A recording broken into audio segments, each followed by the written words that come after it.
நான் கொண்ட திட்டங்கள் சிறிதாயினும் ஐயா எனக்காயும் திட்டங்கள் பெரிதல்லவோ.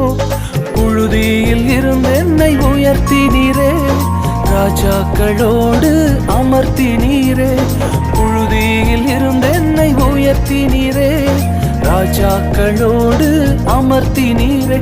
உந்தன் கிருபைகளை எண்ணி நான் பாடுவேன், உந்தன் மகிமைதனை தினம் நான் ருசிப்பேன். அல்லேலுயா அல்லேலுயா அல்லேலுயா அல்லேலுயா. உம்மை உயர்த்துவதே எங்கள் நோக்கமையா, உம்மை பாடுவதே எங்கள் மேன்மையா. உம்மை உயர்த்துவதே எங்கள் நோக்கமையா, உம்மை பாடுவதே எங்கள் மேன்மையா.